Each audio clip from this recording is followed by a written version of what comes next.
Versus south Africa second ODI के बारे में बात करेंगे। कल जी ये मैच हुआ और जैसा कि मैंने पहले ही आपसे मैच के कह दिया था और मैंने एक वीडियो भी बना के दिया था कि ये मैच बहुत इंटरेस्टिंग होगा और साउथ अफ्रीका आपको कड़ी टक्कर देगी, क्योंकि वो नहीं चाहते थे कि आप इतने आराम से और एक बढ़िया जीत और एक बड़े कॉन्फिडेंस के साथ टेस्ट सीरीज में जाएँ, क्योंकि इंडिया का टेस्ट सीरीज में रिकॉर्ड अच्छा नहीं है साउथ अफ्रीका के अंदर, तो इसलिए उनका वापसी करना बहुत ही ज़रूरी था और उन्होंने किया भी। देखिए जी, कल का जो मैच था ये आपको बहुत कुछ सिखा के चला गया। ये जो है आपकी जो प्रॉब्लम्स चल रही हैं, जो रेगुलर आपके पीछे से प्रॉब्लम चल रही हैं, ये उनको भी एक्सपोज़ कर गया। जबकि मैं आपको ये बात बताऊँ, कई लोग इस बारे में गालियाँ निकाल रहे हैं, उल्टी-पुल्टी बातें भी बता रहे हैं, लेकिन ऐसा नहीं है, चीज़ें थोड़ी अच्छी भी हैं। हमको इससे जी सीखने का बहुत कुछ है, हमारे पास काफ़ी चीज़ें अच्छी हैं कल के मैच से लेने के लिए, लेकिन हाँ, कई प्रॉब्लम्स हैं, मैं उनके बारे में भी आपसे बात करूँगा।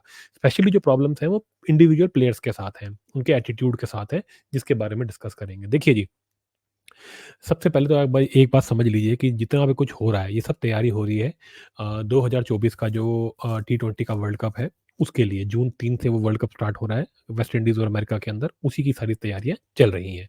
तो जी देखिए, अब ऐसा है कि अगर बात की जाए तो मैच की, तो कल जो ट्रैक था वो थोड़ा डिफ़िकल्ट था बैटिंग के लिए और साउथ अफ्रीका ने पहले ही इंडिया को बैटिंग पे भेज दिया और ऋतुराज गायकवाड़ और साई सुदर्शन ओपनिंग पे आए। देखिए जी, ऋतुराज गायकवाड़ जो हैं ये अच्छे रन नहीं बना पाए, सिर्फ़ 4 रन बनाए, साई सुदर्शन ने बनाए 83 बॉलों में 62 रन। सब बात करेंगे, पहले स्कोर कार्ड आपको बता देता हूँ। तिलक वर्मा जो है इन्होंने मारे 30 बॉलों में सिर्फ़ 10 रन, केएल राहुल ने 64 बॉलों में मारे 56 रन, सैमसन फिर फेल हुए 23 बॉलों में 12 रन, रिंकू सिंह भी नहीं कर पाए 14 बॉलों में 17 रन और अक्षर पटेल 23 बॉलों में सिर्फ़ 7 रन, कुलदीप यादव ने 1 रन बनाया, अर्शदीप सिंह ने 17 बॉलों में 18 रन मारे, आवेश खान ने मारे 9 पे 9 और मुकेश कुमार 9 बॉलों पे 4 रन बना के आउट हुए। इंडिया ने सिर्फ बनाए 211 रन। विकेटों की बात की जाए तो नांदरे बर्गर जो नए बॉलर हैं साउथ अफ्रीका के, 3 विकेटें ली। विलियम्स ने ली 1, हेंड्रिक्स ने ली 2, महाराज ने ली 2, मार्करम ने ली 1। वियान मुल्डर को एक भी विकेट नहीं मिला। देखिए जी, अब अगर बात की जाए इंडिया की बॉलिंग की, तो जब उतरा साउथ अफ्रीका तो लग रहा था कि इंडिया को अर्ली विकेट चाहिए तभी कुछ हो पाएगा, वो नहीं मिली। रीज़ा हेंड्रिक्स ने मारे 81 बॉल में 52 रन। जो टॉनी ज़ोर्जी जो नया प्लेयर था, वो बहुत अच्छा करके गया। ये प्लेयर जो है आप समझ लीजिए क्विंटन डी कॉक की जगह पे खेल रहे हैं एज़ अ ओपनर। बैट्समैन है स्पेशलिस्ट, 122 बॉलों में मारे 119 रन, 97 का स्ट्राइक रेट और राशिव वंडर डसन ने मारे 51 बॉल पे 36 रन और एडन मार्करम ने 2 रन और मैच इन्होंने जीत लिया 47th ओवर के अंदर। बॉलिंग की बात की जाए तो मुकेश कुमार ने 8 ओवर में दिए 46 रन, कोई विकेट नहीं। अर्शदीप सिंह को मिली 1 विकेट, 8 ओवर में 28 रन दिए, सही बॉलिंग करी। अवेश खान को 8 ओवर में 43 रन्स पड़े, अक्षर पटेल को 22 रन पड़े 6 ओवर के अंदर, कुलदीप यादव को 8 ओवर में 48 रन पड़े, कोई विकेट नहीं। तिलक वर्मा को 3 ओवर करने मिले, 18 रन दिए, एक भी विकेट नहीं मिला। रिंकू सिंह ने 1 ओवर किया, 2 रन दिए और 1 विकेट भी चटका दिए। साई सुदर्शन को 1 ओवर मिला जो कि चल ही रहा था, जो इंडिया आखिरी ओवर जिसमें इंडिया हारी। तो जी, अब ये है पूरा आपके सामने स्कोर कार्ड। अब इसको एनालाइज़ करते हैं जी। देखिए, सबसे पहली जो एनालिसिस है वो ये है कि जब भी आपको डिफ़िकल्ट ट्रैक मिलता है, तब आपको देखिए अप्रोच डिफरेंट होती है। आपको डिफरेंट तरीके से सोचना पड़ता है, डिफरेंट स्ट्रैटेजीज़ बनानी पड़ती है। लेकिन इंडिया के अंदर अभी भी ये प्रॉब्लम है इंडियन प्लेयर्स के अंदर कि ये इम्प्रूव तो करे हैं, इन्होंने समझ तो लिया है कि क्या फ़ॉर्मूला है, लेकिन उसको एग्ज़ीक्यूट करने में दिक्कत है। देखिए, जब मुश्किल पिच होती है, तो आपको एक बैलेंस बना के रखना पड़ता है कि आप उस मुश्किल पिच को किस तरीके से स्कोर कार्ड को चलाते रहें उसके साथ-साथ, लेकिन एक ना एक जो है किसी न किसी टाइम पे किसी न किसी को थोड़ा-सा स्ट्राइक रेट को अप लेके जाना पड़ता है। आप ये नहीं कह सकते आप दबाव में पूरी तरह चले जाएँ, आप शटर डाउन नहीं कर सकते, वो समय जा चुके हैं। जो शटर डाउन करता है, वो हारता ही हारता है। तो इंडिया अभी भी इस चीज़ से थोड़ा जूझ रही है एग्ज़ीक्यूशन के अंदर। ऋतुराज गायकवाड़ मुश्किल पिच थी, फिर फेल हो गए। ये इनको सोचना पड़ेगा और सेम हुआ तिलक वर्मा के साथ, 30 बॉलों में सिर्फ 10 रन। तिलक वर्मा जो है मैंने देखा है पहली या दूसरी बॉल पे कई बार आउट हो जाते हैं, लेकिन आज कल के मैच में उन्होंने 30 बॉलें तक खेली, सिर्फ 10 रन बनाए। डिफिकल्ट पिच था, नहीं कैपिटलाइज़ कर पाए। प्रेशर पूरा बना हुआ था जब ये और सुदर्शन बैटिंग कर रहे थे। सुदर्शन उस प्रेशर को झेल गए, रन भी बनाए, लेकिन तिलक वर्मा नहीं कर पाए। अब देखिए, लोग ये कहते हैं कि ये पर्ची प्लेयर है, ये है, वो है, लेकिन देखिए इस लड़के के अंदर पूरा का पूरा देखिए इसके अंदर है स्किल, तो इसको है इसके पास, इसके अंदर टैलेंट भी है, लेकिन वही बात है कि इनको भी रियलाइज़ करना पड़ेगा, थोड़ी इनको मेंटरिंग की भी ज़रूरत पड़ेगी। मेरा राहुल द्रविड़ पे मेरा फ़ोकस रहेगा कि जी अब मैं राहुल द्रविड़ को देखिए मैंने सपोर्ट किया था कि वर्ल्ड कप हार में उन्हीं का सबसे बड़ा हाथ था, लेकिन वर्ल्ड कप 50 ओवर का जो अभी हम हारे हैं ऑस्ट्रेलिया से फाइनल में। लेकिन मैं ये मानता हूँ कि राहुल द्रविड़ के पास बहुत कुछ है लर्निंग, और वो किसी नए बंदे को लाना, किसी नए कोच को लाना सही नहीं होगा, क्योंकि वो फिर वही गलतियाँ करेगा। इसलिए राहुल द्रविड़ को जो है इन प्लेयर्स के साथ बात करनी चाहिए, यंगस्टर के साथ, इनको समझाना चाहिए कि उस प्रेशर सिचुएशन को कैसे मैनेज करना है। विराट कोहली इस चीज़ को बहुत अच्छा करते हैं, तो इस चीज़ को राहुल द्रविड़ का रोल बनता है कि वो तिलक वर्मा, ऋतुराज गायकवाड़ के साथ बात करें कि उनको किस तरह अपनी इनिंग्स को अप्रोच करना है और प्रेशर को किस तरह हटाना है। साई सुदर्शन जैसे लड़के से सीखने वाली बात है ये। देखिए केएल राहुल जो है उनके साथ भी ये दिक्कत है कि वो भी शटर डाउन करते हैं, लेकिन कल उन्होंने फिर भी ठीक खेला। लेकिन लंबी इनिंग नहीं खेल पाए।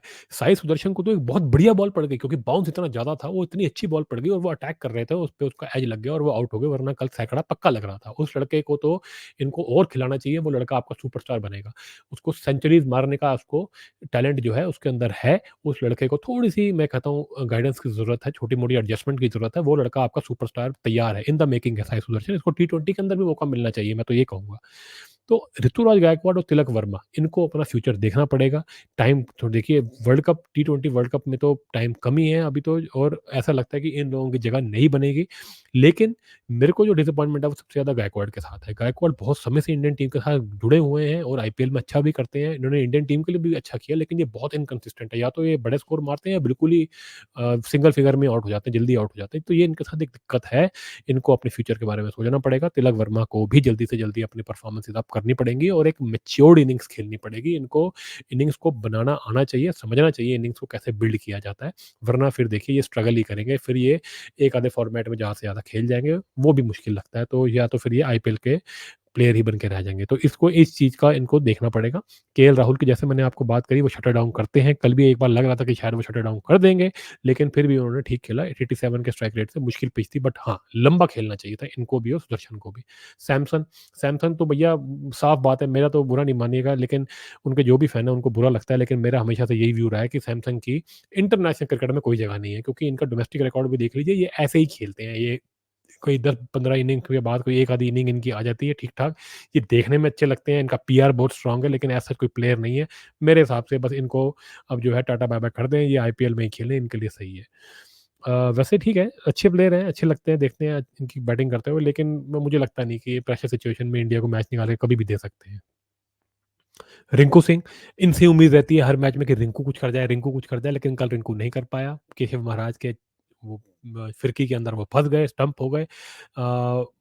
लेकिन ओवरऑल तो अच्छे ही प्लेयर हैं, ठीक है, अच्छा खेलते हैं और हमेशा देखिए हर बार हर कोई तो नहीं निकाल सकता है, लेकिन ऑब्वियसली यंगस्टर हैं, तो इनको कोशिश करनी चाहिए कि ये इंडिया को मैचेज़ और जितने ज़्यादा से ज़्यादा हो सकता है जिताएँ, तो इनको कल इनको भी परफ़ॉर्म करना चाहिए था, बट कोई बात नहीं है, फिर भी एक कंसिस्टेंट परफ़ॉर्मर है।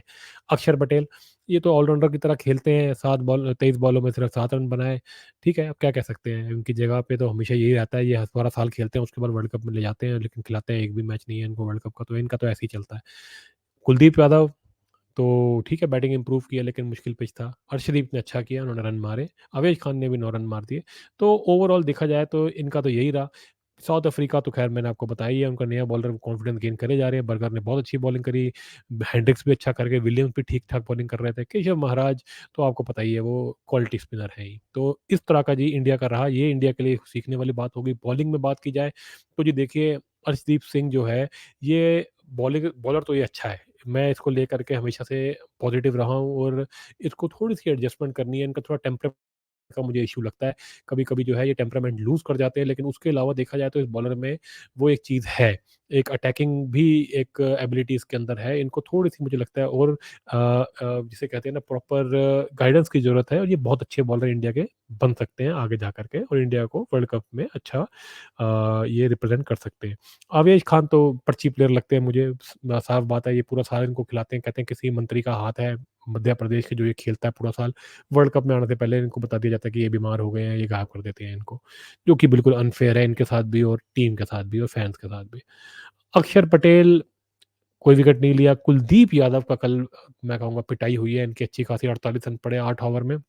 विकेट एक नहीं लिया, कुलदीप यादव वैसे ही देखिए रेगुलर परफ़ॉर्म कर रहे हैं, कंसिस्टेंट परफ़ॉर्मेंस दे रहे हैं।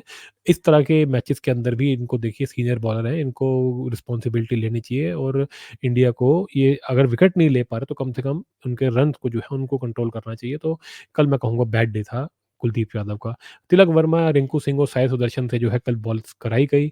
इनको भी देखा जा रहा है कि ये भैया फ्यूचर में जो है ये इंडिया को जो है कुछ ओवर निकाल के दे सकें, जैसे पहले सहवाग, सचिन और गांगुली बॉलिंग किया करते थे टीम में, लेकिन अब ये जो नए आ रहे हैं बैट्समैन, ये भी पार्ट टाइम बॉलिंग कर लेते हैं, तो ये भी एक अच्छी बात है, ट्राई करना चाहिए। रिंकू को तो एक विकेट भी मिल गया।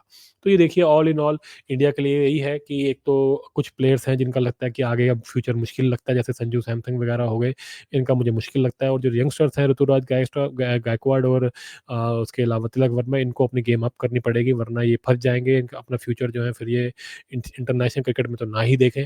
इसके अलावा रिंकू सिंह वगैरह और साई सुदर्शन, इनका तो देखिए इनको कंसिस्टेंटली परफ़ॉर्म करते रहना पड़ेगा। साई सुदर्शन तो बहुत ही बढ़िया टैलेंट है, उस लड़के के अंदर टेम्परामेंट भी है और गेम सेंस भी है, तो वो तो आगे जा सकते हैं। तो ऐसे ही लगे रहें, ऐसे ही कंसिस्टेंटली परफ़ॉर्म करते रहें। तो बस यही था जी, ये एनालिसिस आपके साथ करना था। ये मैच जो था साउथ अफ्रीका के लिए जीतना बहुत ज़रूरी था, क्योंकि आने वाले जो टेस्ट मैचेज़ हैं उसके अंदर उनको एज चाहिए। वो नहीं चाहते कि इंडिया जो है साइकोलॉजिकल एडवांटेज के साथ वहाँ पहुँचे। अब जो है ये जो वाली सीरीज़ है ओडीआई की, ये इंटरेस्टिंग हो गई है। आखिरी मैच जो जीतेगा वो ओडीआई सीरीज़ लेके जाएगा, और मुझे लगता है इंडिया वापसी करेगी और बहुत बढ़िया करेगी। और लेकिन अगर इंडिया हारती है तो देखिए जी, इंडिया के अंदर फिर देखिएगा इस टीम में बहुत सारे चेंजेस होंगे। जो कई सारे नाम मैंने आपको बताए हैं, वो हो सकता है परमानेंटली बाहर कर दिए जाएँ और रियलिस्टिकली टीम को आगे बढ़ाया जाए। चलिए जी, देखते हैं आगे क्या होता है।